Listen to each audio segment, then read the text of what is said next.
Assalamualaikum warahmatullahi wabarakatuh. Berjumpa kembali dengan saya Wandi Gumelar dengan nomor absen 38, perwakilan dari PT Lentera Sawit Makmur sebagai salah satu peserta pelatihan teknis PHPKB angkatan kedua tahun 2022. Pada kesempatan ini saya akan mempraktikkan bagaimana caranya menetapkan isi volume kayu bundar besar dan sedang, yang mana ini adalah bagian dari unit kompetensi yang di dalamnya mengandung elemen-elemen kompetensi seperti menyiapkan peraturan dan prosedur. Di antara peraturan prosedur ini diantaranya adalah Peraturan Dirjen BUK Bina Usaha Kehutanan Nomor P2 Tahun 2015 tentang metode pengukuran dan pengujian hasil hutan.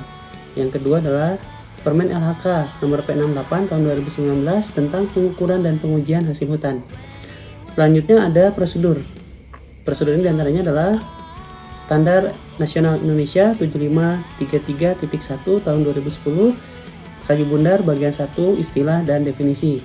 Yang kedua adalah SNI 8911 tahun 2020, pengukuran dan penetapan isi kayu bundar.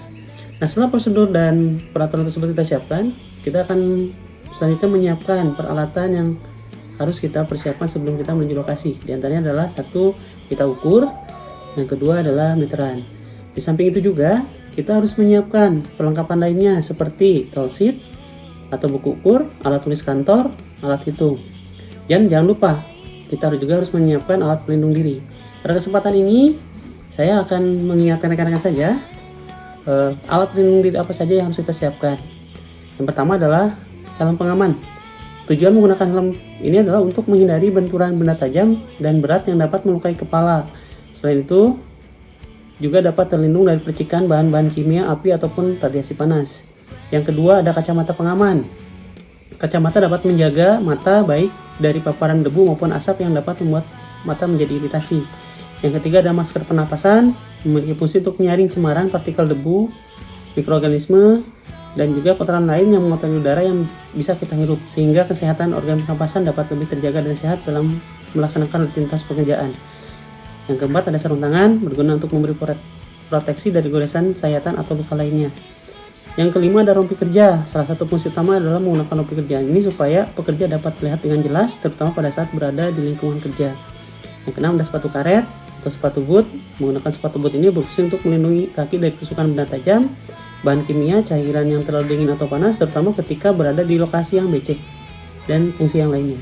Nah, setelah APD ini dan peralatan itu kita siapkan, kita juga harus mempersiapkan pengukuran dengan baik dan benar. Setelah itu kita mendokumentasikan kegiatan pengukuran untuk menetapkan isi volume kayu bundar besar dan sedang. Baiklah, untuk mempersiapkan waktu kita akan melaksanakan pengukuran di lokasi kerja. Terima kasih banyak. Hai sahabat Ganis, calon Ganis PHPKB angkatan kedua tahun 2022 dan juga para Ganis yang sudah lulus. Setelah kita memahami dan menyiapkan peraturan serta prosedur yang ada dalam menentukan isi ataupun volume kayu bundar besar dan kayu sedang, sekarang kita ada di lokasi TPK Antara. Kita akan mencoba menghitung, mempresentasikan bagaimana caranya menghitung isi volume kayu bundar besar ataupun sedang dengan menggunakan standar SNI 8911/2020. Hari ini saya ditemani kembali oleh Bapak Tusimin sebagai mentor saya. Mudah-mudahan kita berdoa hari ini berjalan dengan lancar dan juga penghitungannya bisa mendekati angka yang maksimal. Mungkin itu saja. Kita akan melanjutkan langsung kepada penghitungannya. Terima kasih banyak. Kita mulai menghitung. Baik, pada kayu bundar ini terlihat di sini ada growong. Ya, nanti kita akan lihat di pangkal ini tembus tidak ke ujung. Kalaupun ini tidak tembus ke sana sesuai aturannya dalam SNI, apapun yang terjadi, kalau di sini sudah ada gerowong, ini dianggap tembus sampai dengan ujung. Kita akan hitung dulu berapa ini volume dari gerowong ini, nanti kita ketahui untuk menghitung kecacatannya. Baik, kita ukur dulu menggunakan meteran. Di sini ditemukan 8. Kita kasih kotak dulu supaya lebih jelas lagi. Benarkah ini 8? Baik, di sini 8. terus di sini 7. Jadi bisa kita asumsikan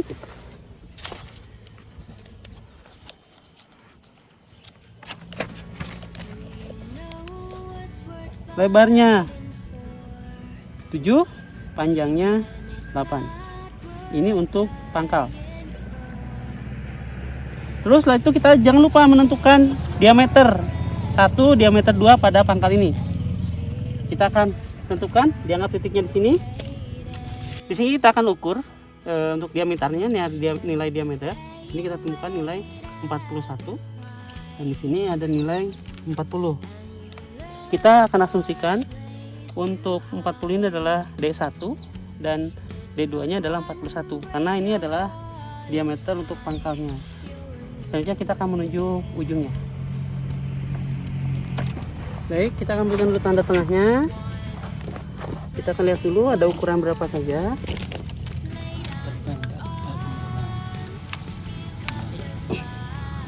Di sini ada diameter 29 dan di sini ada 30,5. Jadi bisa kita asumsikan D3 nya adalah 29 cm dan D4 nya adalah 30,5. Selanjutnya kita akan tentukan panjang dari batang ini. Kita akan ukur dari ujung ini menuju pangkal. Baik, ujung pangkal di sini diketemukan dari panjang sana, dari ujung pangkal sampai ke ujung di sini. Panjangnya adalah 15,40 meter. Jadi bisa dikatakan panjang dari kayu bundar ini adalah 15,40 meter. Untuk penghitungannya akan kita laksanakan di kantor.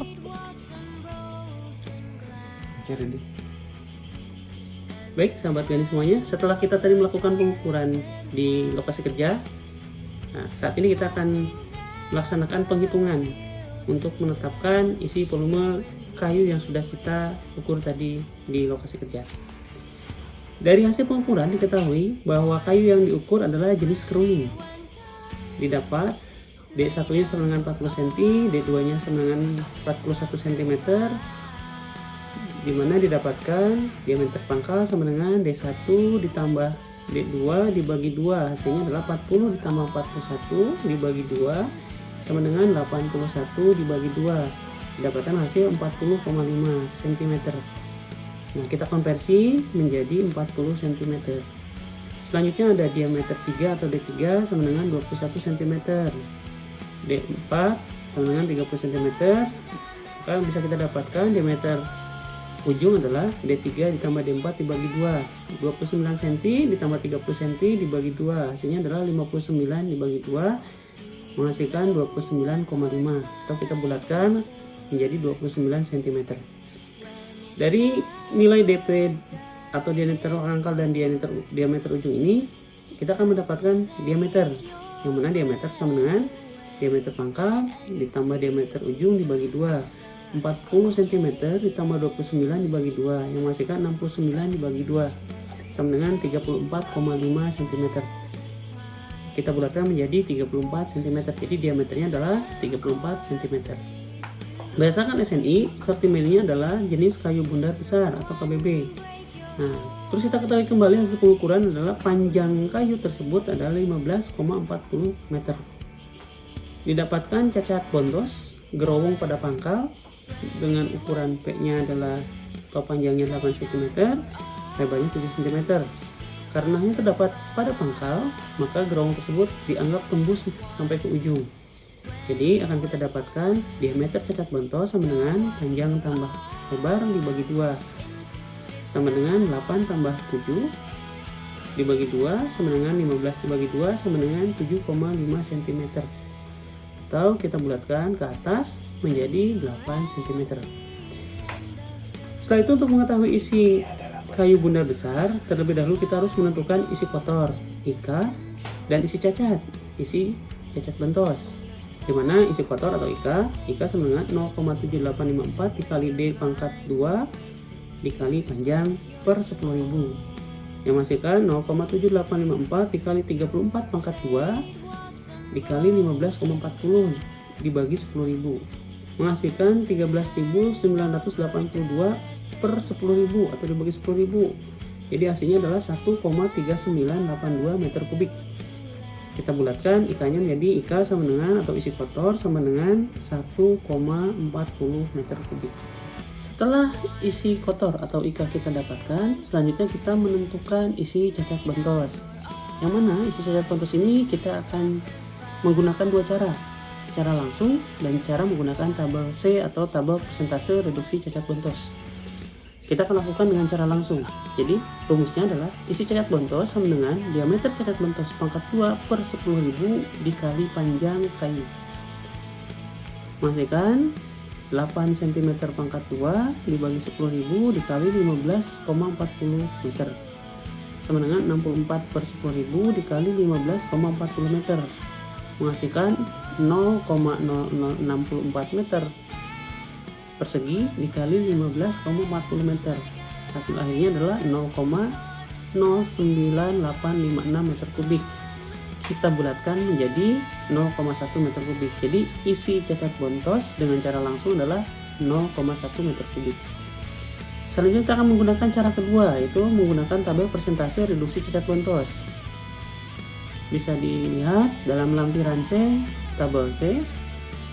Jika kita temukan nilai diameter kayunya adalah 34 cm dan diameter cacat bontosnya 8 cm, didapatkan nilai titik temunya adalah 7,0%. Maka untuk menentukan isi cacat bontosnya digunakan rumus persentase cacat bontos dikali isi kotor sama dengan 7,0% dikali 1,40 meter kubik sama dengan 0,07 dikali 1,40 meter kubik, menghasilkan 0,098 meter kubik.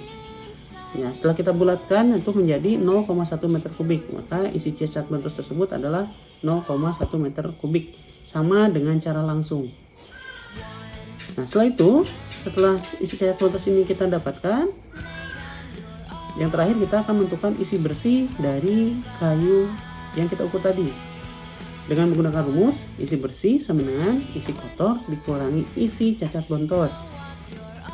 Isi kotornya adalah 1,40 meter kubik dikurangi isi cacat bontosnya 0,1 meter kubik.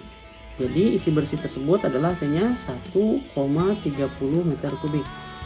Nah, itu yang bisa kita hitung setelah kita mengkonversi pengukuran kita di lapangan tadi.